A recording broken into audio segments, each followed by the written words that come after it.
শুধু শেখ হাসিনাই নয়, বরং 5ই আগস্টের পরও যারা দুর্নীতিবাজ, লুটপাট করেছে, দখলদারি করেছে, দাবি তুলছি তাদেরকেও বিচারের আওতায় আনা উচিত। সমস্ত প্রতিষ্ঠানগুলিকে ধ্বংস করে ফেলছে। প্রতিষ্ঠান বলতে কিছু নেই, এমন কোনো প্রতিষ্ঠান নাই যেটাকে ধ্বংস করা হয়নি। কাজে প্রতিষ্ঠানগুলি একটু সংস্কার করার পরই দ্রুত নির্বাচন দেওয়ার জন্য আমরা আহ্বান জানাব। এবং আপনারা দেখেছেন 1 বছর আগে গত জুলাইতেই আমরা বলেছিলাম আল্লাহ যেন এই 2 চোখের মধ্যে আওয়ামী লীগের পতন দেখান, এবং বলেছিলাম যতক্ষণ পর্যন্ত আল্লাহ পাক তাদের উপরে এই আওয়ামী লীগ সরকারকে হটাতে না পারবো ততক্ষণ রাস্তা ছাড়বো না। এই স্লোগান কিন্তু আগে কেউ দিতে পারেনি। এত শক্ত কথা ইসলামী আন্দোলনের বাহিরে অন্য কোনো দল দিতে পারে নাই।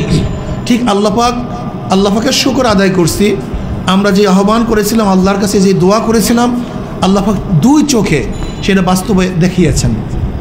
একটা প্রশ্ন হচ্ছে যে বর্তমান যে সরকার আছেন তিনি তো অসাংবিধানিক এবং অনির্বাচিত, সেই ক্ষেত্রে তিনি একটি লম্বা সময় চাচ্ছেন সংস্কার হওয়ার জন্য, একটা লম্বা সময় দেখেন লম্বা সময় চাচ্ছেন, সেই লম্বা সময়টা জন্য যে আপনারা তো আসলে যে সবাই আলটিমেটাম দিচ্ছে বা নির্ধারিত সময়, আপনার দলের অবস্থানটা কি, মানে কত সময়ের মধ্যে আপনারা চাচ্ছেন নির্বাচন এবং রোডম্যাপ দেওয়ার জন্য?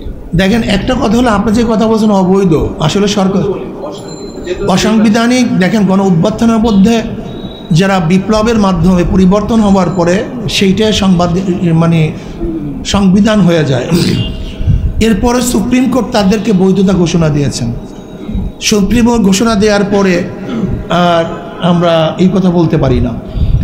বাকি হলো এই যে আমরা বলছি পরিবেশ সৃষ্টি হওয়ার সাথে সাথে, আর বলছি দ্রুত পরিবেশ সৃষ্টি করে আমাদেরকে জানানো হবে, একটা রুট ম্যাপ দেওয়া হবে যে এতদিনের মধ্যে আমরা একটা সুন্দর নিরপেক্ষ গ্রহণযোগ্য নির্বাচন উপহার দেব।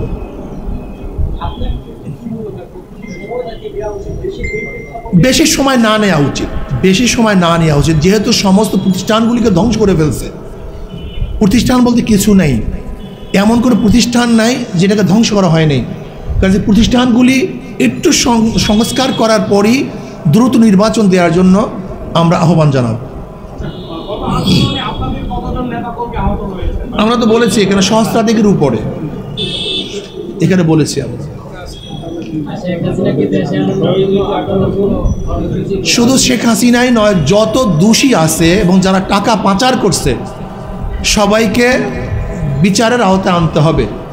শুধু শেখ হাসিনা সরকার নয়, আমরা মনে করি এদের স্বাধীন হওয়ার পর থেকে যারাই যেই সরকারি দুর্নীতির সাথে সংযুক্ত ছিল, বরং 5ই আগস্টের পরও যারা দুর্নীতিবাজ, লুটপাট করেছে, দখলদারি করেছে, আমরা এখানে দাবি তুলছি তাদেরকেও বিচারের আওতায় আনা উচিত।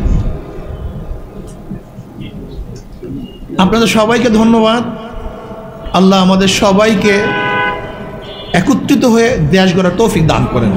আসসালামু আলাইকুম ওয়া রাহমাতুল্লাহ।